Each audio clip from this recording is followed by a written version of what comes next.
And welcome back to the Crochet Crowd, and on behalf of my friends at Lily Sugar and Cream, we are presenting you this beautiful little spring wreath, and it has actually 4 different patterns that go around this wreath. And again, the ideas that you're seeing here can actually go further into other things that you want to decorate as well. So let's just examine what we have. And so we have a butterfly. Okay, and I've actually done my butterfly a little differently than what they've suggested. They've suggested using glue to do the centerpiece on the back end, and then I've actually added a little bit of antenna to it as well. So you have the butterfly, you have just a simple leaf, okay, and then the pattern gives you how many leaves and butterflies and all that stuff you're going to need. So a leaf, the daffodil. Not a very hard pattern to do. It's just a little bit, just to get started was kind of like, to understand the pattern was a little bit difficult. And of course then we have the bell flower with the pistil that's coming out of the bottom.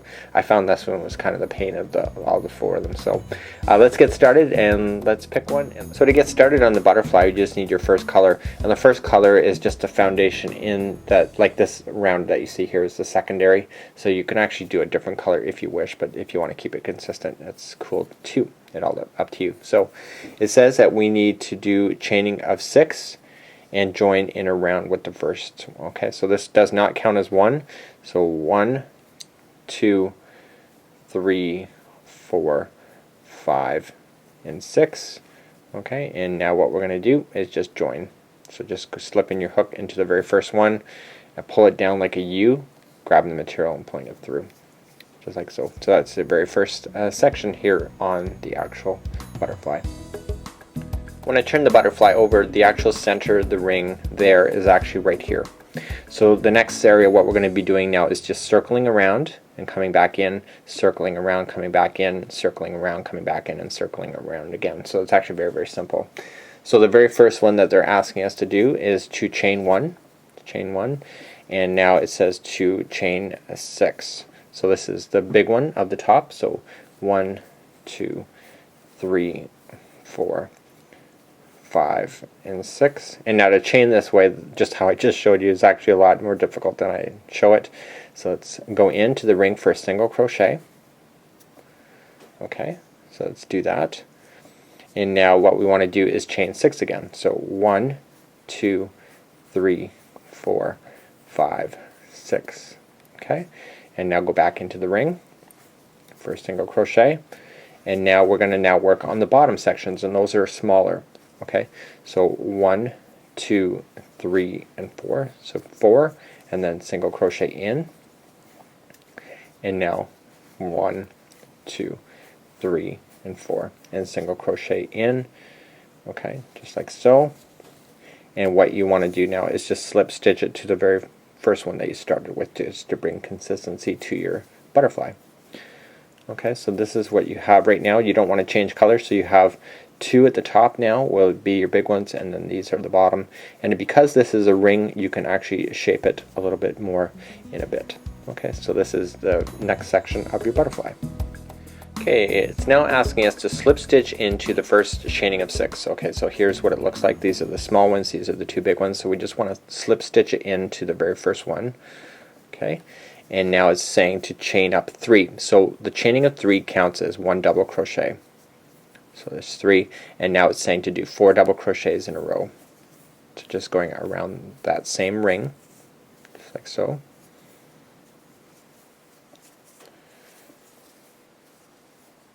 Okay, so that was 3 and 4. Okay, and now it's saying for us to do a triple crochet. Okay, so let's wrap and into the gap, as I always say, pulling it through 2, 2, and 2. And the reason for it is that you want to kind of create that point. And so now it's saying to do the picot. So 1, 2, and 3, and the picot is kind of like the edging. So just going right into the very top section right there. Okay, pulling it through and through, and now you want to do another triple crochet. So wrap, pulling it through 2, 2, and 2. Okay, and now it's asking you to do 5 double crochets, and the 5 actually equals this one, right? Because you had your 4, and then the chaining up of 1 equals the 5. So just do that.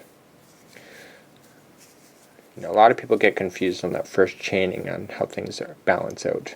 So it was 2, 3, 4, and 5. Okay, so now what we want to do now is just slip stitch it now down, okay, to the center point there. Okay, so slip it. Okay, and now what we want to do is again now work our way up. So let's double crochet ourselves 5 into this particular ring area. So this is the second. So we just jumped over the middle section of the butterfly to start the other wing. So it's 3, 4, and 5. Okay, and now what we want to do is do a triple crochet. So wrap and wrap into the gap. 2, 2, and 2. And now what we want to do is picot. So 1, 2, and 3. And then going into the starting.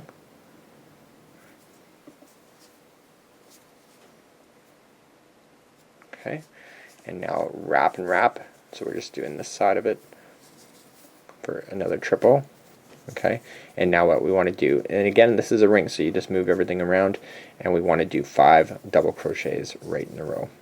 1, 2, 3, 4, and 5. Okay, and then what I just did is I just slipped it down. Okay, this is where the rings are joining each other, so just slip it down. Okay, just do a slip stitch in there just to kind of pull it shut. And now we're on the bottom, so now you just got the bottom 2 rings left on this particular butterfly. So now what we're going to do is 9 double crochets right in a row. So that was 1,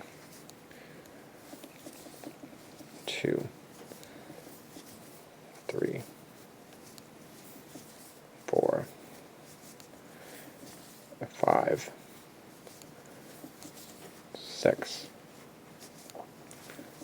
7, 8, and 9. And again, I want you now, this is going to go to the next ring that is on the outside. So just slip it down into the joining ring area. So just slip.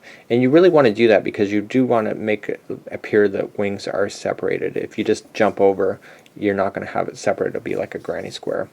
So that's, now do 9 double crochets in a row again on the other ring. So that was 1, so this is 2, 3, 4, 5, 6, 7, 8, and 9. Oops, let's give it a little more slack. And now what we want to do is just pull it down in. So go down to secure it with the slip, and voila, you've just now completed the final rotation of your particular thing. So what I wanted to do now is just fasten off. Oops, excuse me. I just want to fasten off. And I just want to do a weaving technique to get rid of the final string.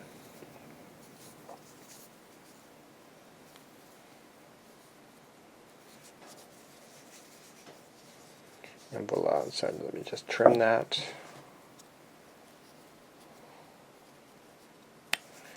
Okay, so there is your butterfly. So it's not really complete yet, right? So what we need to do now is just bring in the edge, the middle piece, and then what I'm going to do now is this. I'm going to show you how I did mine. But they actually say to use glue in order to glue the center piece together in order to make it work. So choice is yours, but I'm going to show you what I did for mine. Okay, grab a secondary yarn that you want to make the body of your butterfly. So white really doesn't make sense, but I'm going to just keep it consistent from what I've been using today.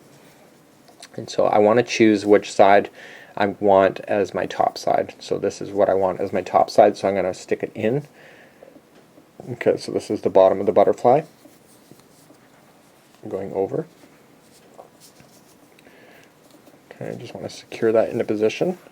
And now what I want to do is I just want to throw in a few single crochets right in a row, just to really make that body. So you can just probably fold it in half so that just the top section is exposed.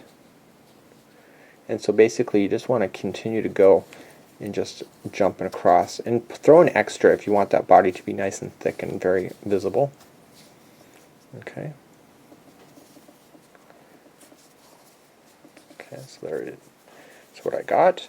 And now what I want to do now is create some antennas. So let's chain 5. So 1, 2, 3, 4, and 5, and coming second from the hook. Okay, and I just want to slip it. So just slip all the way back down to where you started. So just going in and slip it. So it's giving it a bit of mass, but it's not as big a mass as single crochet. Coming back all the way down, and now let's do 5 again. So 1, 2, 3, 4, 5. This is the other side of the antenna, and again coming second from down.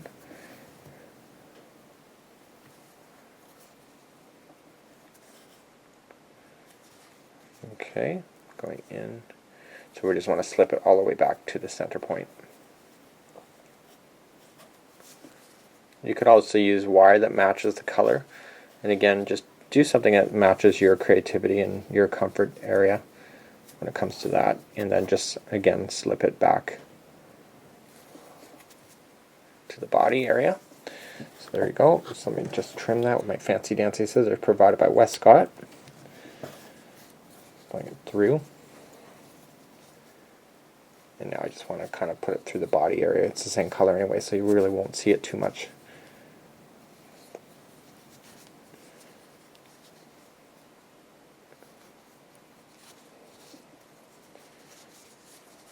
Okay, so I'm just going to adjust things. I'm going to trim the loose ends. Make sure there's no other loose ends. There's one right there. Okay, so there would be your butterflies. So you can do it the way that it suggests, or you can just continually adjust it, and might just need a little bit of convincing in order to get that to work. So it's kind of cute, but butterflies are really quite amazing anyway. So just a really kind of a neat concept in order to make it work. So that's the underside, and that's the overside. So I would put it on something like that. So just a little bit of creativity, and that is your butterfly.